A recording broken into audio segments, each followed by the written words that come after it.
tarde he amado,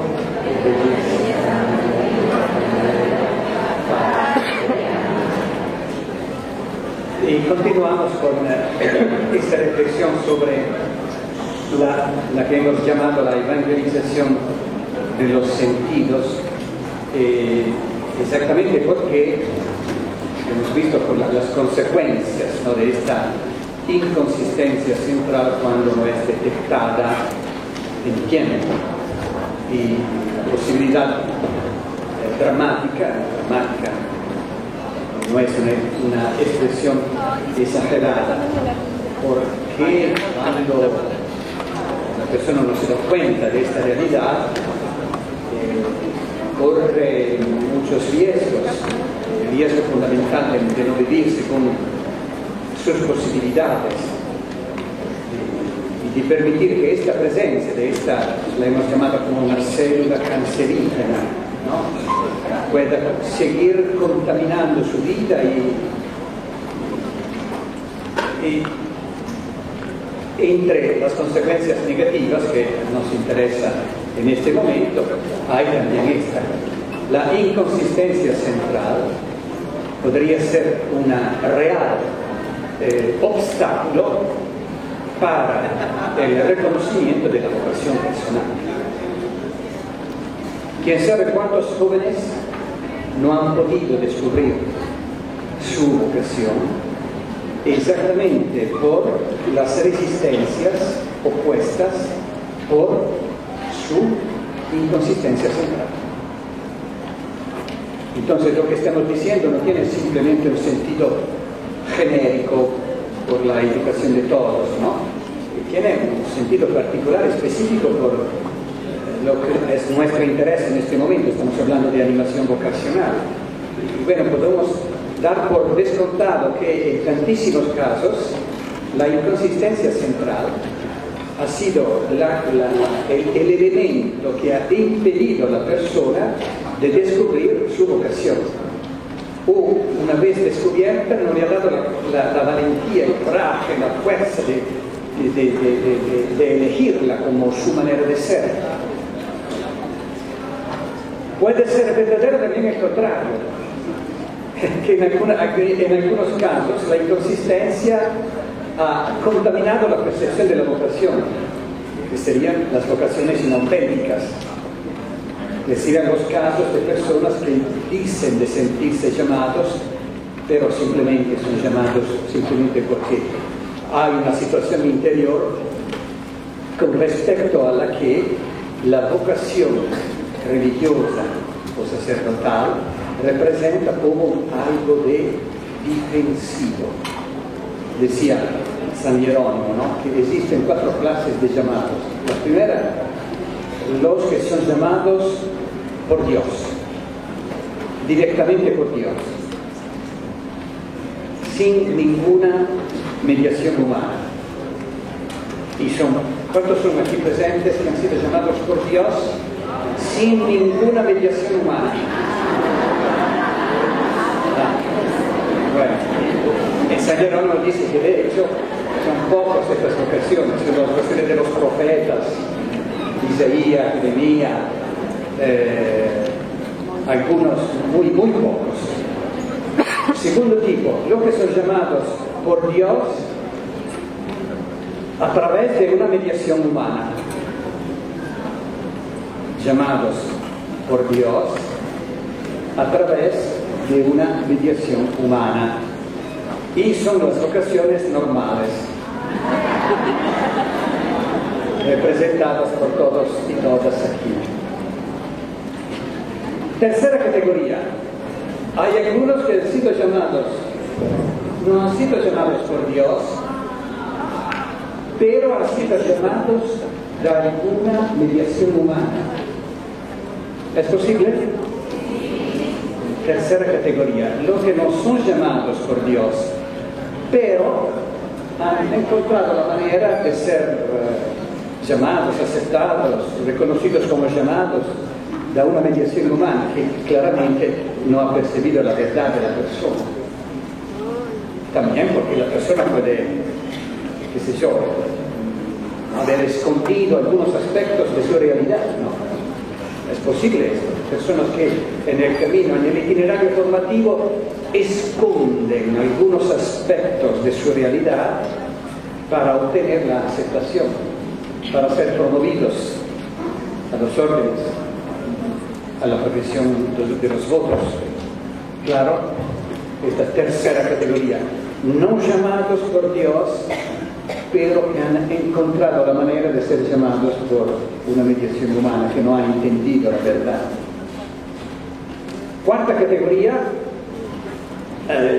aquellos que no son llamados ni por Dios, ni por una mediación humana, que se han elegido ellos mismos, a sí mismos, que se han como construido este ideal vocacional sin ninguna correspondencia por parte de Dios, un llamado de Dios, ni un llamado por una mediación humana.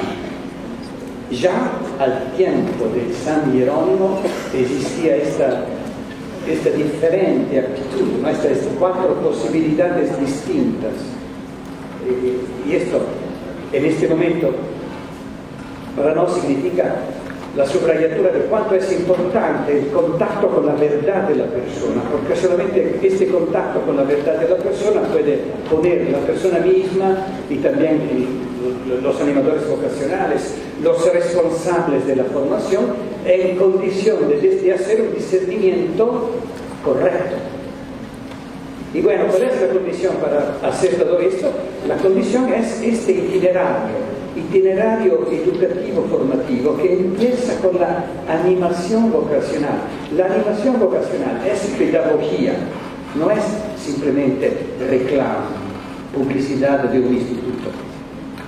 Es itinerario educativo formativo, y en este itinerario el punto de partida es exactamente aquella que debería ser una atención prioritaria, que tiene verdaderamente la prioridad sobre todo el resto, es esta atención a la identificación de la inconsistencia central, y para poner no solamente el joven, sino también aquello que tiene la responsabilidad del discernimiento sobre esta persona, en condición de verificar si este llamado viene verdaderamente por Dios o es una manera que la persona ha como identificado o como para pensar, para iludirse de resolver algunos problemas personales.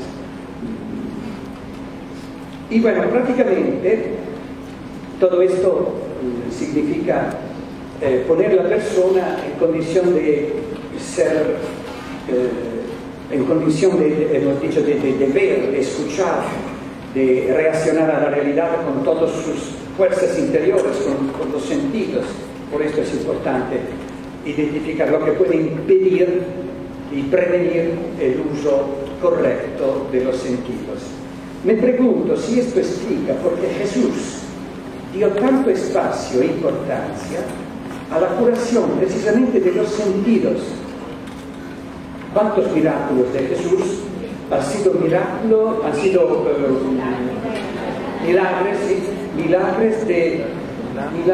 de intervención sobre los sentidos, de ciegos, de mudos, de sordos, de quien tenía la mano seca, del paralítico? Jesús, por otra parte, vivió con todos sus sentidos. No solamente Jesús ha manifestado este tipo de atención a los sentidos para curarlos, para poner a las personas en condición de vivir plenamente sus sentidos. Entonces, milagros simbólicos y también reales, ¿no? Simbólicos a expresar esta atención para que la persona sea en condición de vivir totalmente y llenamente su humanidad. Y por otra parte, Jesús vivió con todos sus sentidos la relación tanto con el Padre que con los hermanos. Es interesante ver cómo Jesús ha vivido plenamente sus sentidos. en su relación, en su manera de relacionarse con la realidad, con la vida, con el Padre, con sus discípulos, con las personas encontradas. No basta entonces prestar atención a los contenidos, lo repito, que se transmiten para continuar impertérritos a transmitirlos.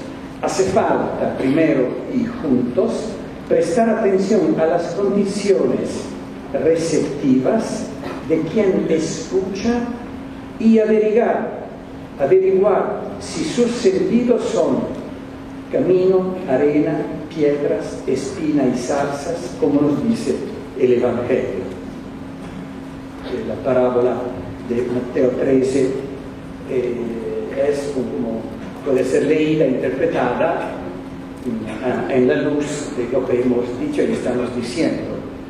No tener sentidos o correr el riesgo de perder los sentidos sería como ser como este terreno, espinas y zarzas, o piedras, o arena, que no permite a la palabra de Dios, a la voz de Dios, al amor de Dios, a la propuesta de Dios de poner raíces profundamente dentro de nosotros. Y entonces, de lo contrario, si no hay esta atención, aquellos contenidos pronto se evaporan y desaparecen como si nunca se hubieran recibido profundamente. Claro que este camino es un camino que implica una cierta fatiga y una cierta actitud, una cierta disponibilidad por parte no solamente del joven, sino por parte también del animador vocacional, porque este camino es como un descensus ad inferos, como una bajada hasta los ínferos de la persona, ¿no?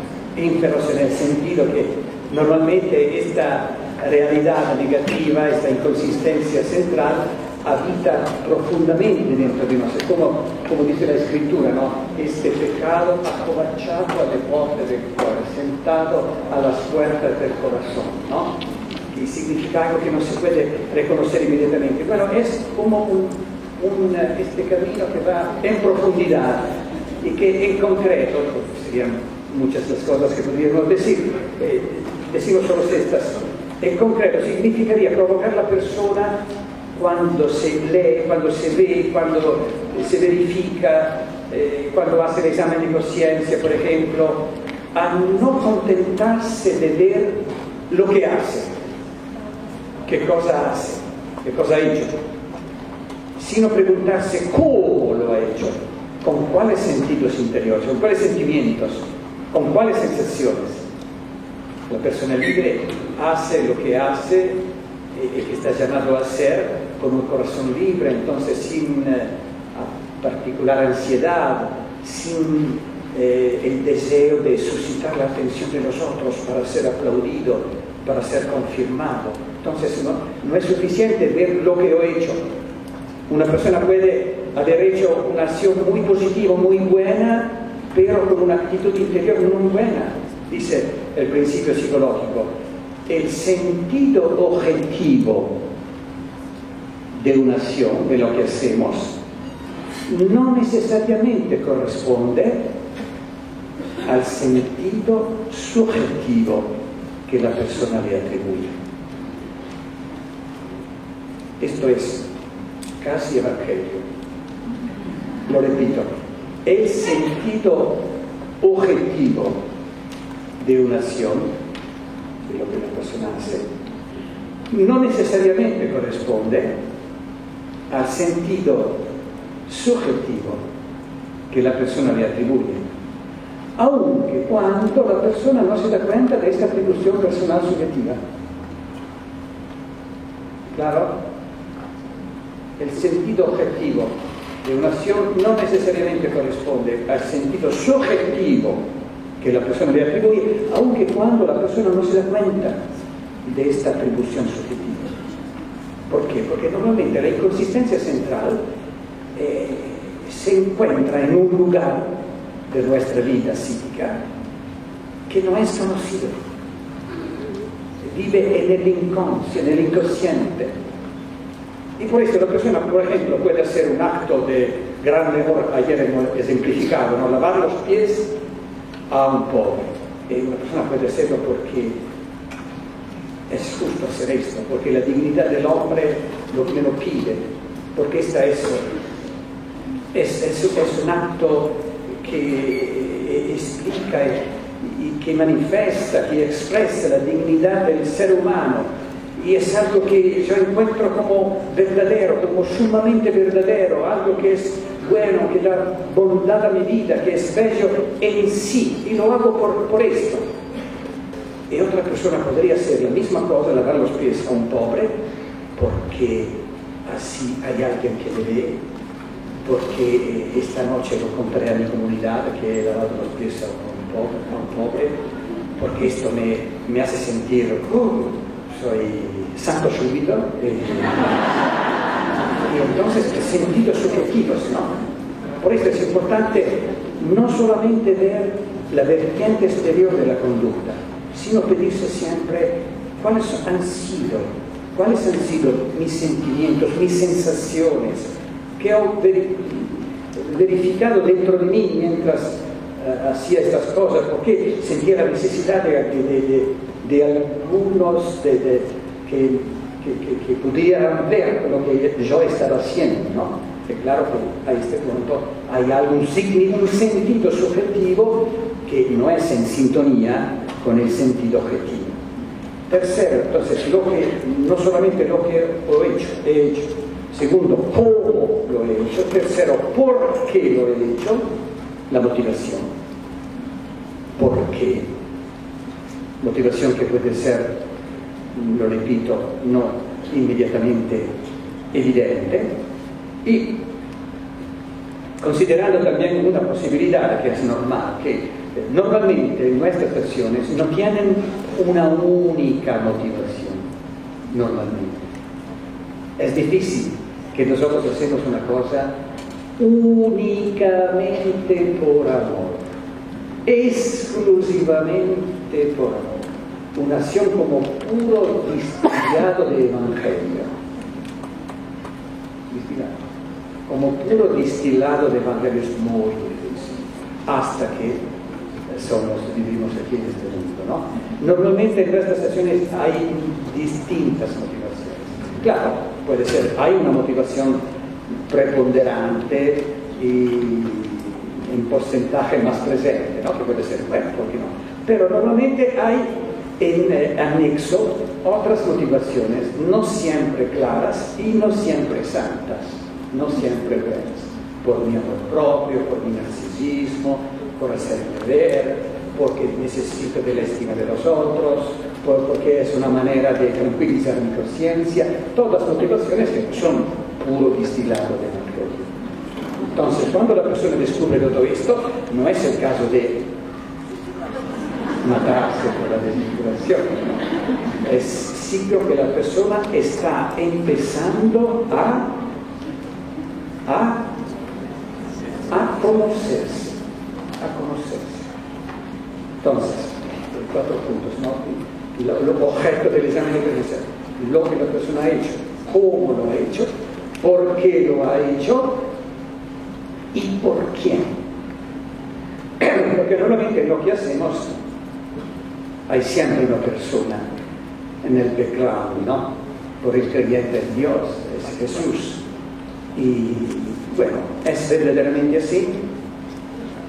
¿Es verdaderamente solamente por él que yo he hecho esto? ¿O por humanas conveniencias, humanas simpatías, humanos intereses, humanas preocupaciones? Bueno, esta es una manera pedagógica para ayudar a la persona a conocerse y para liberarse de todos, del inquinamiento, de la polución de la inconsistencia central, de la polución intrapsíquica creada por la inconsistencia central. Yo soy absolutamente seguro que tendremos muchísimas más vocaciones si la persona fuera educada a identificar su inconsistencia central. la inconsistencia central es la primera causa de impedimento vocacional. Es la primera causa que impide a la persona de reconocer su vocación. Entonces, por esto lo subrayamos, el animador vocacional en este momento debe ser inteligente, educador y no inmediatamente intervenir en la situación como formador. Tal respecto, por la situación interior de quien escucha, no es quizás parte de, como hemos dicho, de una nueva evangelización más atenta a la persona. Se dice que la nueva evangelización no es nueva por los contenidos, es nueva por el tipo, por la calidad de la atención a la persona. Bueno, nosotros estamos hablando exactamente de esta nueva, una manera nueva de estar atento a la vocación, a la persona, descubriendo y provocando a la persona a descubrir su negatividad, como lo que le impide, le podría impedir de reconocer, de identificar, de detectar su vocación. Y otra cosa, en línea con el sentido del discernimiento tan querido Papa Francisco, no es simplemente que el educador, el animador vocacional debería tener esta competencia de hacer este descenso a libros. No solamente esto, porque el objetivo final es que la persona misma sea capaz de hacer este itinerario. Ahora lo hace con este educador y aprende a hacerlo para seguir a hacer este discernimiento con sí mismo, aunque también en los momentos en los cuales va solo a hacer este tipo de operación intrapsíquica. Claro, entonces no es suficiente que el animador vocacional sepa cómo llegar al descubrimiento de la inconsistencia central. El objetivo auténtico es poner la persona misma en condición de hacer este tipo de descensos a libros. Como dice Papa Francisco en Amoris Laetitia, el número 37, ¿no? Nosotros no sustituimos, cuando habla del discernimiento, ¿no? El pastor no sustituye la conciencia de los otros, de la pareja en este caso, ¿no? Sino ayuda y provoca para que ellos sean capaces de hacer discernimiento. ¿Claro? ¿No? ¿No es suficientemente claro? No es suficiente que tú seas capaz de hacer discernimiento. Tú es llamado a provocar el joven, a hacer este camino hasta que la persona sea capaz de hacer por sí misma este tipo de operación tan importante. Bueno, responsabilidad, vamos a ver otras sugerencias pedagógicas. Primero, la responsabilidad personal. Ante todo, entonces estamos hablando siempre de esta evangelización de los sentidos. Ante todo, el joven debe entender que es él y ningún otro el responsable de la formación de sus sentidos y que no puede abandonarlos a sí mismos, a su atracción impulsiva e instintiva. Entonces, tú eres el mensaje, es esto, si estamos hablando de los sentidos, ¿no? Normalmente la persona tiene, según la cultura de hoy, una idea de los sentidos que se dirigen casi automáticamente atraídos por la realidad exterior. Es importante invertir esta tendencia. El hombre, y cada hombre, es responsable de sus sentidos y de la formación de sus sentidos. Y esta responsabilidad significa que no puede abandonarlos a sí mismo, los sentidos, a su atracción impulsiva, instintiva. Es útil al respecto la distinción entre sentidos externos y sentidos internos. Si, por ejemplo, los ojos se nutren de cierto tipo de alimento, es normal esperar un correspondiente tipo de imaginación y fantasía. Claro, si mis ojos se alimentan de un particular tipo de alimento, los ojos, sentidos exteriores, el sentido interior, el ojo interior, el ojo espiritual, se alimenta del mismo alimento de que se ha alimentado el sentido exterior. Entonces, si por ejemplo en la noche, antes de ir al descanso nocturno, ¿no? Yo gratifico mi curiosidad afectivo-sexual, ¿no? La curiosidad afectivo-sexual, que es una típica necesidad, típica de cuál edad. La preadolescencia. En la preadolescencia tiene un cierto sentido la curiosidad afectivo-sexual.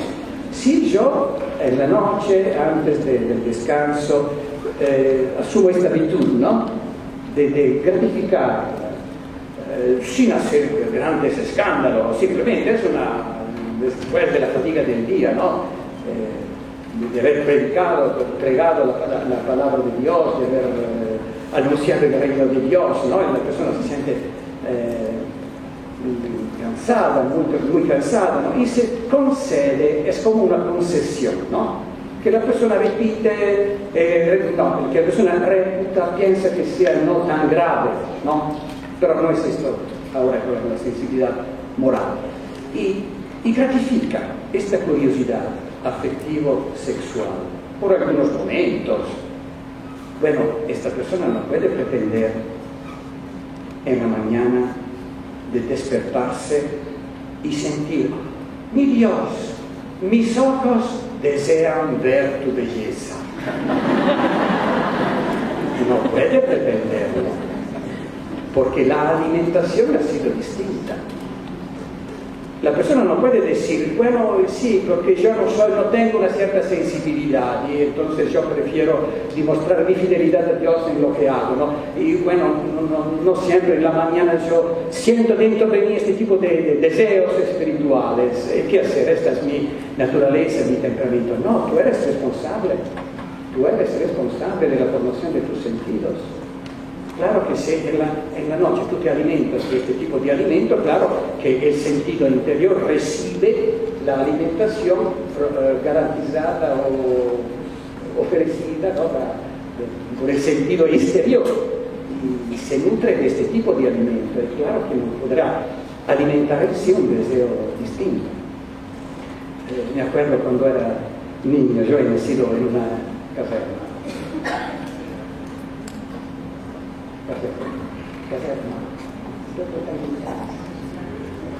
Zona militar. Mi padre era oficial del ejército y me acuerdo que era una grande zona militar y tenía las centinelas y mi padre me explicaba: están aquí para protegerlos, y me hacía una grande impresión, ¿no? Ver estas personas que vivían de noche con el sol, con el frío, con la lluvia, en cada condición que estaba con la arma en manos, ¿no? para proteger la zona militar. Y me acuerdo que cuando entré en seminario, yo entré en seminario a los 10 años. Mis hermanos me dijeron: de una caserna a la otra, de una zona militar a la otra. Y me encontré la primera vez con el salmo que decía: mi vida, mis ojos, desea verte, desea aquí, Señor, como las centinelas que esperan la aurora. Y costé dentro de mí una grandísima conmoción, porque me pareció: las centinelas de mi infancia, ¿no? ¿Cómo desean la aurora? ¿Cómo desean la luz del día? Y me pareció de poder entender lo que decía el salmista. Y bueno, la centinela que permanece toda la noche y espera, y no es la actitud de la persona que no respeta esta solitud, esta soledad, que no respeta este momento, el momento de la noche como momento particular, ¿no? Si Dios es el centro de mi vida, y bueno, el comienzo de la jornada y la fin de la jornada debería ser dedicada a Él, porque Él es el origen de mi vida, porque Él es la cosa más importante, porque Él es el objetivo de mi vida, entonces es lo que yo deseo de ver. Él es más inmediato, más eficaz decir, esta acción es en línea, es en sintonía con mi identidad, con mi vocación, con mi verdad. Si no es en línea, no me ayuda. No me ayuda a crear en mí deseos correspondientes con mi identidad, coherentes con mi verdad.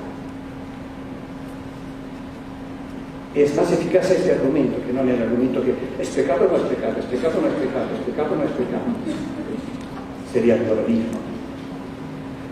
Y no es suficiente. El criterio psicológico algunas veces es más severo que el criterio moral. El criterio psicológico significa que no adopta categorías espirituales. El pecado es una categoría teológica espiritual. En estos casos, el caso que estamos ejemplificando, ¿no? El criterio psicológico es más severo que el criterio moral. Porque no se contenta de ir a ver en el derecho, o no sé qué, en aquel texto de teología moral, si ver este tipo de visiones en la computadora sea pecado o no. No tiene necesidad de usar este criterio. El criterio es más radical. Esta acción es en línea con mi verdad, es una acción verdadera, es una acción bella. Podría hacer esto el público porque es expresión de mi identidad. Si no es en línea con mi identidad, bueno, no me ayuda. No me ayuda a crear en mí deseos, sentimientos, sensaciones espirituales, cuales yo quería crear en mí porque este es el objetivo de mi vida. Bueno, yo soy responsable entonces. Soy responsable del uso, del ejercicio de mis sentidos. Y parece que esto sea claro y evidente, ¿no? Con el ejemplo que hemos hecho. Pero esta atención muchas veces es tan subestimada y esta lógica educativa elemental. Segunda atención, la vigilancia inteligente. Por lo tanto, es importante vigilar sobre los propios sentidos, prestar atención a su ejercicio, a hábitos y automatismos sensoriales,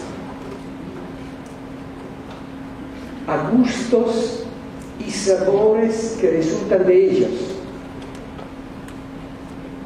sin actitudes extremas, ni rigoristas, ni permisivas, ni dejando los sentidos a sí mismos, ya que cada uno es responsable de la formación de sus propios sentidos. Nadie, por lo tanto, puede autojustificarse con el trillado "yo estoy hecho así" para absorber cada comportamiento y justificar cualquier gusto o cualquier gesto. No es cierto, no es verdad que, como dice en latín, de gustibus non est disputandum. Claro el sentido. Sobre los gustos no se discute. Muchas veces decimos así, ¿no? Sobre los gustos no se discute, cada uno tiene sus gustos. No, no es verdad. Cada uno tiene los gustos que ha aprendido a gustar. Cada uno tiene los gustos que ha aprendido, aunque en momentos de una manera inconsciente, no siempre conscientemente, pero cada uno tiene los gustos que ha aprendido lentamente, porque estos procesos son muy lentos, muy despacio. Pero al principio es esto, cada uno tiene los gustos que ha aprendido a gustar. Claro que es el ejemplo de prima. Si uno lo hace, este rito de la computadora nocturna que me propone sitios en los cuales no se dice siempre rosario. Si uno prende este tipo de hábito, claro que se alimenta siempre más ¿cuál tipo de gustos? El gusto de ver algunas imágenes, claro. Y cada elección que hace refuerza siempre más este hábito. No puede decir al final, es más fuerte que yo. Algunas veces se usa este tipo de expresión, ¿no? Esta tendencia, este hábito, que puede ser, en algunos casos, una dependencia, con consecuencias también en el ámbito moral, por ejemplo, el ámbito autoerótico, ¿no? Y bueno, cuando la persona dice, es más fuerte que yo, claro, ahora se ha convertido en una acción que es particularmente fuerte, pero no era así al comienzo. Se ha reforzado ¿cómo? A través de la repetición, a través de las acciones. Se ha reforzado hasta el punto que yo lo siento como algo que es más fuerte que mis energías. Tristemente, es verdadero, tristemente es verdadero, pero no era así al comienzo. Ven que es importante todo esto, porque siempre en línea con la verdad de nosotros. Entonces, por esto repetimos, es importante asumir esta responsabilidad, este sentido de responsabilidad, y ser vigilante. La próxima semana empezaremos el periodo, la temporada litúrgica en el cual sentiremos continuamente esta palabra, ser vigilantes. Y la vigilancia no es simplemente para esperar la venida de Jesús. Sí, también la manera de esperar es algo que yo creo y alimento y refuerzo en mí, pero claro, que si mis deseos van por otra dirección, claro que nosotros no tenemos una energía infinita. Desear, ¿qué significa desde el punto de vista psicológico?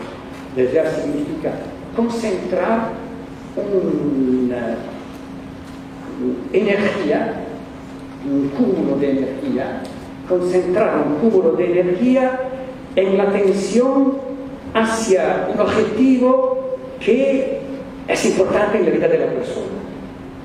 Entonces, el deseo es energético, disfruta energía.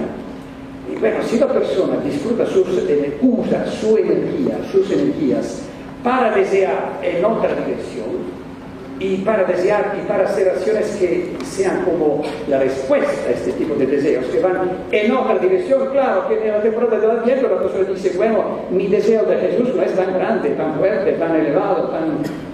Claro, es una consecuencia natural, es una correspondencia inevitable, porque no tenemos una energía infinita. Nosotros somos responsables del uso de la energía que tenemos.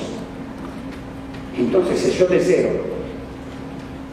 desear a Dios como la centinela de mi infancia deseaba la aurora y el salmista, bueno, esto significa que yo tengo que dar a la vida una orientación particular, precisa, que da atención a todo, vigilancia inteligente. ¿Inteligente por qué? Porque hay un objetivo.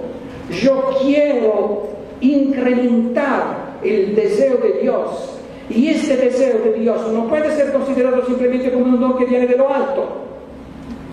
Es algo que también yo soy llamado a incrementar y reforzar en mí. Y esto significa entonces un programa de vida en el cual la persona se hace particularmente vigilante, atenta, para que todo vaya en la misma dirección. Es evidente. Creo que algunas veces nosotros pensamos demasiado en la intervención de lo alto, pero de una manera defensiva, para decir que, bueno, si el don viene, bueno, gracias mi Dios. Si el don no viene, bueno, significa que tengo que esperar, pobrecito, y... el don de Dios implica mi inteligente responsabilidad. Atención a los sentidos significa exactamente este tipo de vigilancia. ¿Qué significa entonces más concretamente? Primero, ¿qué significa esto? Vigilar sobre nosotros, sobre este mundo interior. La sensibilidad es este mundo interior, ¿no? Y es un mundo interior importante, precioso, porque es lleno de energía. La energía habita en este mundo interior. Entonces, primero, dar un nombre a mis sensaciones, a lo que yo experimento dentro de mí, a lo que yo siento, por ejemplo, ¿no? Frente a una persona, a un evento, a una experiencia. Dar atención, ¿cuáles son los sentimientos que yo he experimentado? Y dar un nombre y escribirlo posiblemente, escribirlo, porque si lo escribimos, bueno, esto es el signo que estamos tomando muy seriosamente la cosa. Deberíamos tener proprio un cuadernito donde escribir estas cosas, cuáles son los sentimientos que yo he experimentado en aquella situación, por qué esta persona suscita en mí una cierta reacción, por qué siento una antipatía para Suor Pascualina que habita conmigo. Es un pecado que no hay aquí ninguna Suor Pascualina. No, bueno. Pero es importante, yo siento esto. Siempre esta emoción negativa, Suor Pascualina suscita en mi antipatía. Bueno, tengo que escribirlo. Esta es la sensación. ¿Por qué? Siempre con las cuatro, no solamente lo que he hecho, cómo lo he hecho, por qué lo he hecho, por quién lo he hecho. Entonces, ver estas sensaciones, escribir todo y verificar por qué lo siento. Segundo, confrontar sensaciones, emociones, sentimientos, deseos, todo este mundo interior con el mundo de Jesús, con una persona concreta. Porque el objetivo de mi vida es tener los mismos sentimientos del Hijo, del Siervo, del Cordero. Entonces es importante dar un nombre a mis sentimientos, mis sensaciones, un nombre preciso, concreto, escribir también con Suor Pascualina, no, es secreto, Suor Pascualina nunca podrá conocer todo esto, ¿no? Y confrontar todo esto con Jesús, confrontar con sus sentimientos. Es importante en el Evangelio leer no solamente lo que Jesús ha hecho, sino los sentimientos de Jesús, lo que Jesús ha experimentado, cómo ha vibrado el corazón de Jesús. Tercero, confrontar todo esto con mi identidad, con mi verdad, con lo que yo soy llamado a ser, para ver cuánto este mundo interior me está alejando de mí, y para identificar dónde yo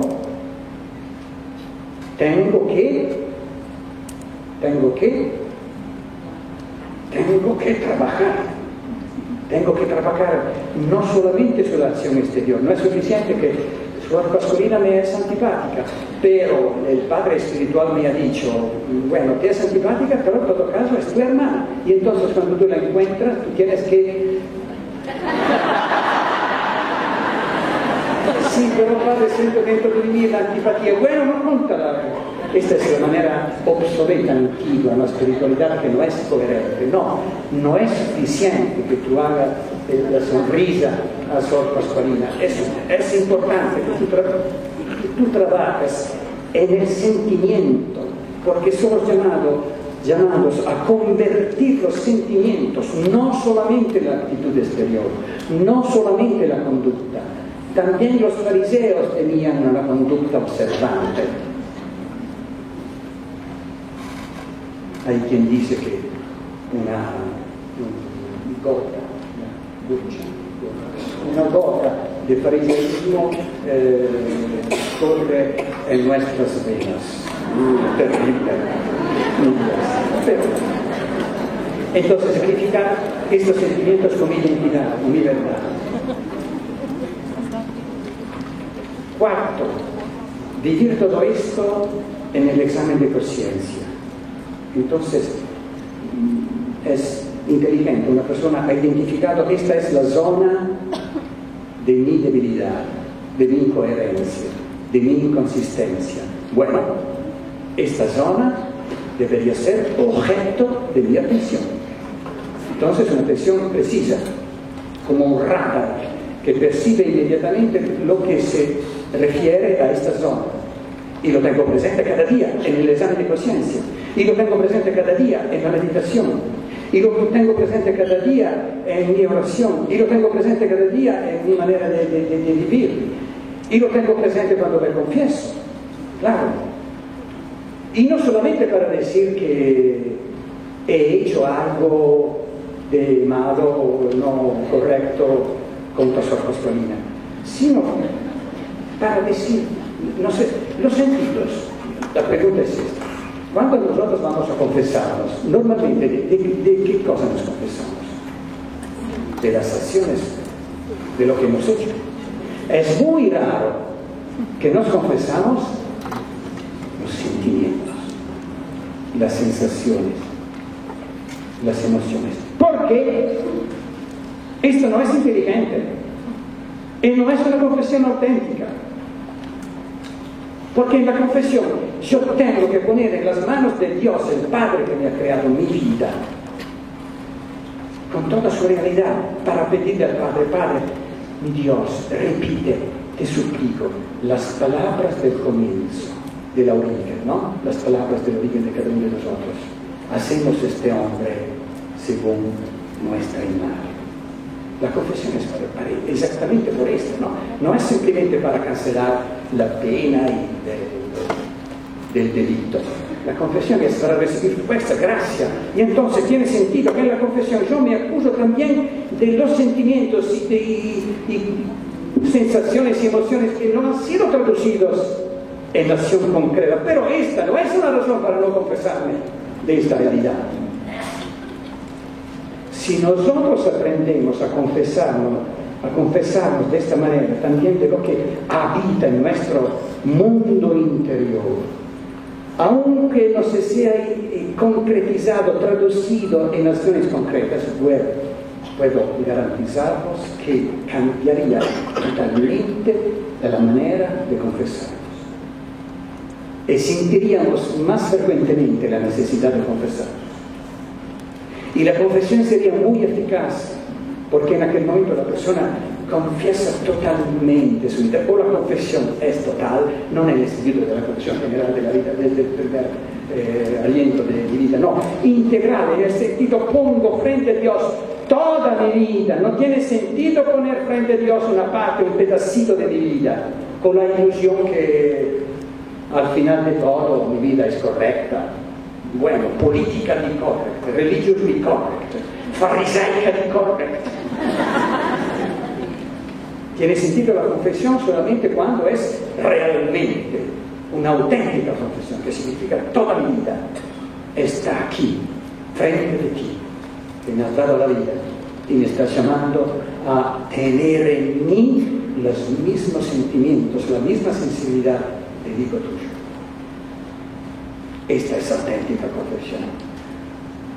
Yo me pido cuántas confesiones no son auténticas confesiones. ¿Y la prueba cuál es? Psicológicamente, pero hablo siempre desde el punto de vista psicológico. La prueba es que no sentimos ningún dolor, el así llamado dolor de los pecados. Claro, si tú te confiesas simplemente de las acciones perversas, bueno, ¿qué acciones perversas podemos cometer nosotros? Normalmente, a menos de un caso de perversión verdadera, ¿no? Y entonces nuestra confesión será muy superficial. Confesión superficial significa dolor superficial. Confesión superficial. Dolor superficial significa que la persona no goza del perdón, de la solución. Y bueno, confesión superficial, dolor superficial, ausencia de este gusto, ¿no? de la alegría de haber sido abrazado nuevamente por el Padre. Bueno, todo esto significa confesión como una ficción, no auténtica. No auténtica, absolutamente. Mientras que cuando la persona vive con esta vigilancia inteligente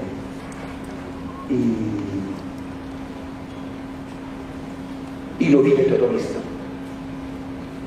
en esta relación particular, que es el sacramento de la confesión, que es mucho más de simplemente la manera de ritual, ¿no? que ahora se convierte en algo que hacemos siempre más raramente, ¿no? Tiene un sentido el hecho que la confesión sea en crisis entre nosotros. Y claro que un cierto tipo de confesión necesariamente es en crisis. La confesión superficial, claro, mejor que sea en crisis, pero para aprendernos a confesarnos en el auténtico sentido de la expresión. Y bueno, terminamos. Esta vigilancia significa vivir todo esto en la confesión. Claro que significa también, cuando uno percibe esta zona negativa, esta célula cancerígena, esta parálisis que me está afectando una parte del mundo interior, de mis sentidos, claro que la regla que se refiere al comportamiento es siempre la misma, ¿no? Cuando uno descubre una enfermedad, una inconsistencia, el principio es que la inconsistencia nunca debe ser